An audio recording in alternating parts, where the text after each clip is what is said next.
Apa pendapat doktor mengenai individu yang belajar melalui YouTube atau Google? Orang yang mengaji agama di majlis agama secara langsung ni ada kelebihan.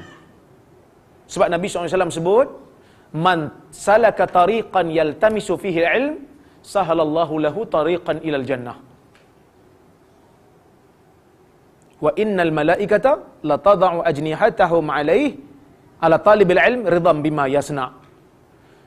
Siapa yang merentas sebuah jalan nak cari ilmu, Allah Ta'ala akan mudahkan jalannya ke syurga.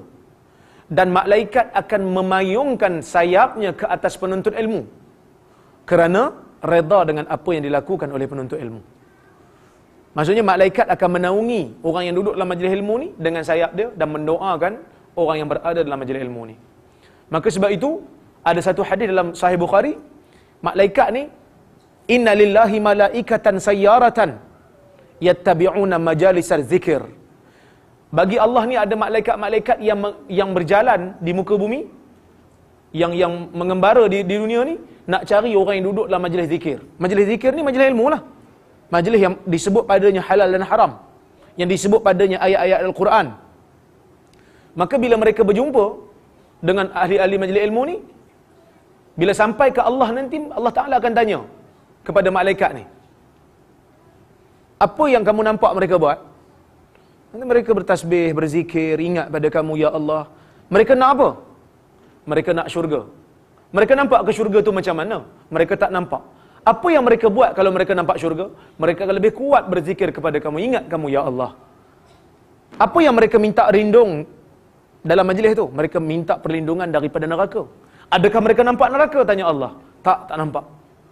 Apa yang mereka buat kalau mereka nampak neraka? Mereka akan lebih berusaha untuk berdoa supaya dilindungkan daripada neraka. Allah Ta'ala kata pada malaikat, aku menjadikan kamu saksi, wahai malaikat, aku telah mengampunkan mereka semua. Malaikat pun kata lah, ya Allah, dalam majlis tu tadi, ada seorang yang duduk, bukan nak dengar ilmu sangat, tapi duduk sekadar, mula-mula nak buang waktu je, tapi nak bangun segan. Orang lain semua tengok, kan? Jadi dia duduk tu, duduk saja. Semua Tuhan kata, mereka itu adalah semua orang yang duduk dalam majlis ilmu, la yashqa jalisu minhum. Orang yang duduk dalam majlis ilmu tidak akan celaka. Ni kelebihan orang yang duduk dalam majlis ilmu. So orang yang duduk, tengok live stream tak dapat. Tak dapat.